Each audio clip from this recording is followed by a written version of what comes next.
Dear brothers and sisters, I welcome you all to hear and see this video message. In this video, I am going to explain beef eating in the ancient Tamizhagam.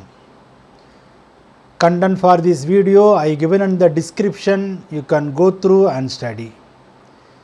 About beef eating or meat eating in India during Vedic period, many times questions have been raised from historians to common men and politicians to others.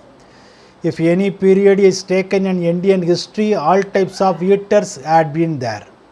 There is nothing strange that meat and beef eaters were during Vedic period as they were part of Indian society. But that does not mean all Vedic people ate meat. Similarly, beef eating is different from the sacrifice of cow in yagnas.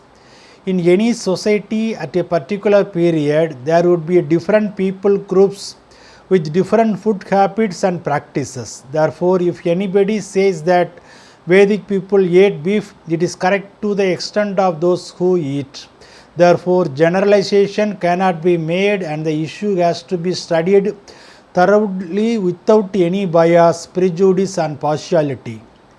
Eating of fish, mutton, beef, venison, meat in general is found in many references in the ancient Tamil literature, hereinafter mentioned as Sangam literature for convenience. Though emphasis has been given for food produced with a combination of water and earth and thus rice eating or vegetarian food, it is evident that the differentiation between the vegetarian and non-vegetarian food was not made in those days. Surprisingly, there have been many references which reveal about mixing of both vegetarian and non-vegetarian food together and taken by the ancient Tamils. This again goes to prove that religious restriction was not there or religion did not play any role in the food habits. The transition from beef eating to cow deification leading to banning of the former must have been taken place during the complete changeover of the social factors with the strong religious and political conditions and compulsion, that too within a short period, as it could not have been implemented immediately. Then the society should have been conducive and favorable enough to accept such change. Man has every right to eat anything. He can eat beef, mutton, pork, fish, venison or meat of any animal or bird. During food shortage, the concept of survival of the fittest works faithfully according to the principle of natural selection and evolution. Then when he must have shunned a particular flesh for eating. Why vegetarianism should be advocated against non-vegetarianism? The answer to this question should be found only in the cultured, refined, advanced and civilized society. When the ancient Tamils stopped beef eating, shunned meat and advocated vegetarianism, definitely such exigency could have arisen due to well-planned design to change. Sanction or prohibition of eating anything starts from the association of it with God, prophet or religion itself.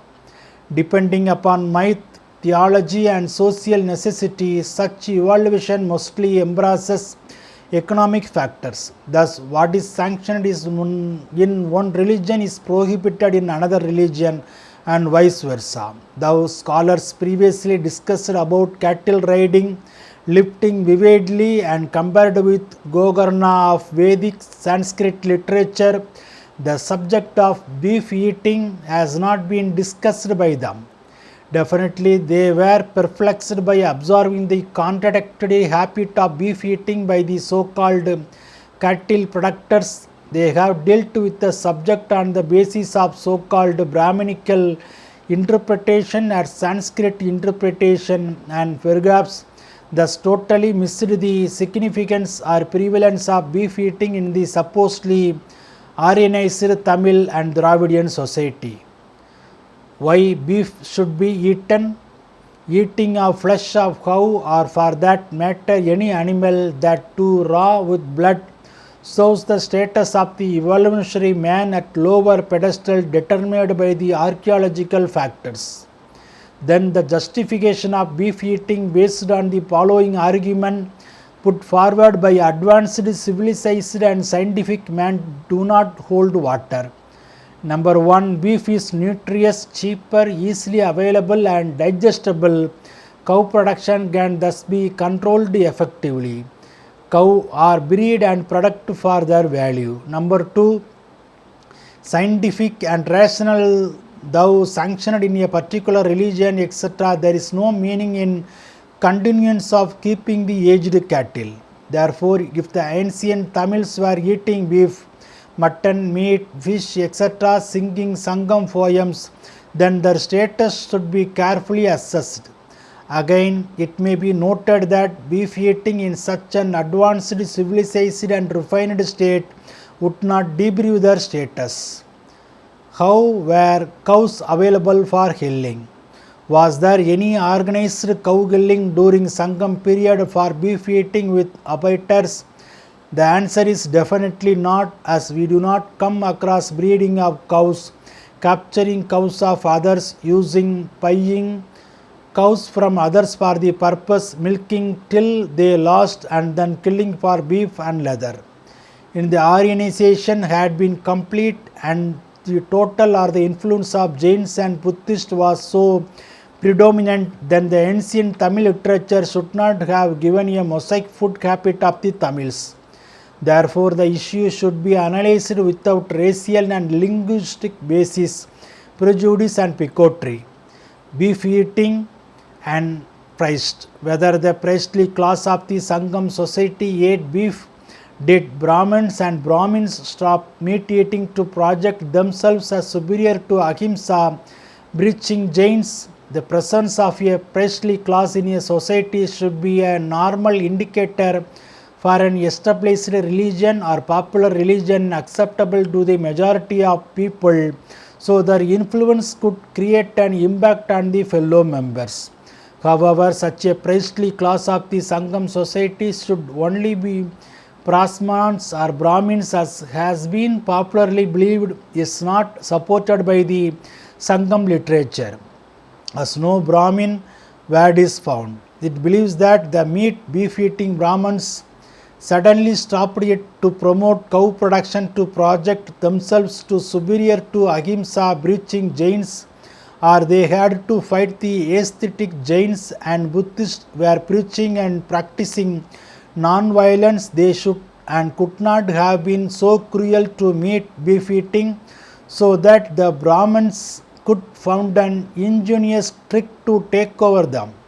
If general public had hated anything against their culture, tradition and heritage, definitely such practice could not have been imposed on them.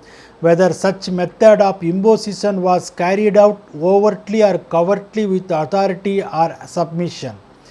History is not what was written or is written, but it is actually what had happened in the past. Bible talk about our food over human role in Colossians chapter 2 verse 16. Therefore, do not let anyone judge you by what you eat or drink, or with regard to a religious festival, a new moon celebration, or a Sabbath day. Yes.